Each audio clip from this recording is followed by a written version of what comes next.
The upcoming exhibitions that we are planning now will be held in New York, Caracas, Venezuela, and other places. A wide range of work, some more comprehensive, quite extensive.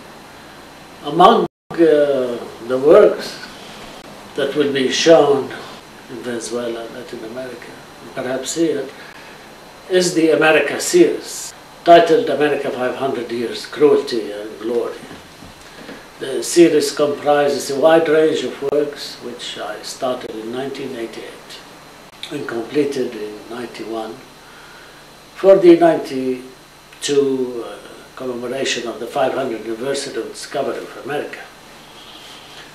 The series is incorporated into the much larger series, The Split of Life, which began in the mid-70s. Compositionally, however, the works in the America series relate to an earlier one, the cluster painting series, with respect to the pictorial layout.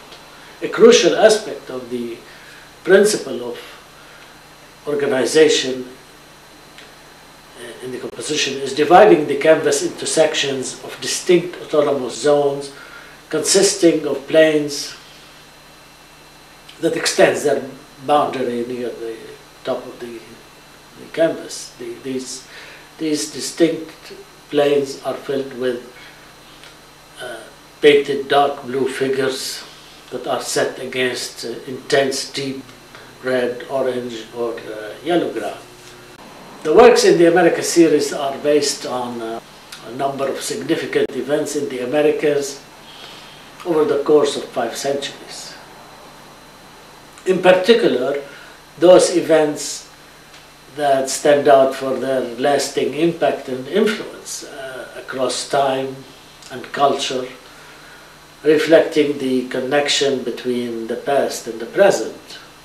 The depicted scenes entail organizations combining composition and technique in the invocation of the theme, with a concentrated presentation of meaning and form, possessing their concepts, visual criteria, and dynamics. The title of each painting in the series offers some signification of a particular event, but since the works base their subject on a combination and compilation of particular events, certain familiarity of historical events with cultural, social, and political dimension would offer a better and deeper understanding and meaning.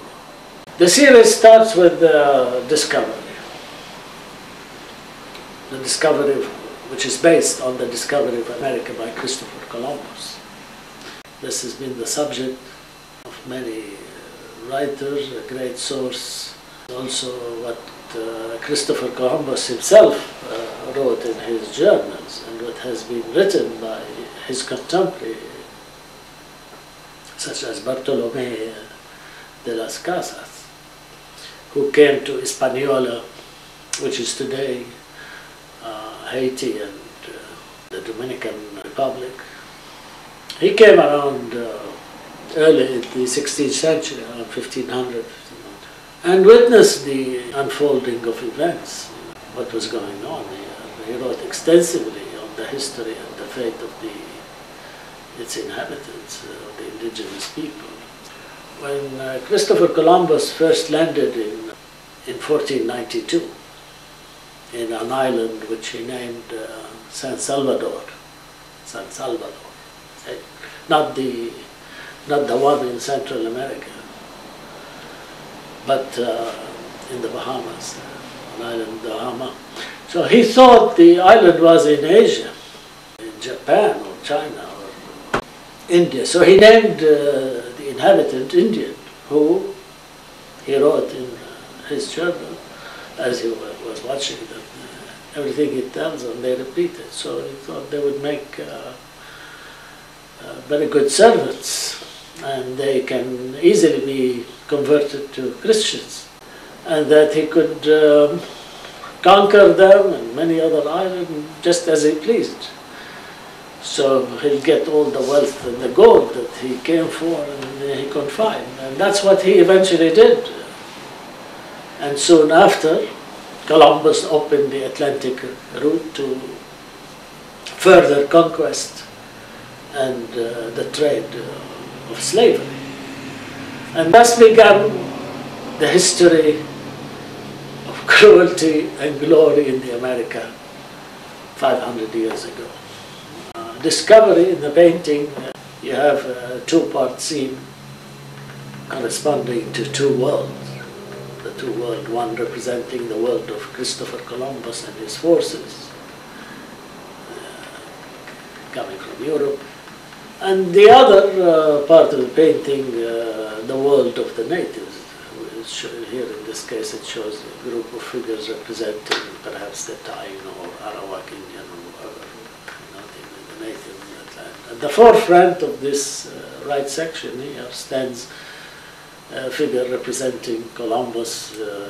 He appears with a fierce and determined look as he is envisioning life from the outside. His right hand rests on his sword, and his left holding a cross, a symbol of Christianity. This is the sword and the cross came together here. And behind him rises a figure with an arm with a fisted hand, and the other hand, the other arm stretched toward the sails of the ships in which the three ships in which Columbus came.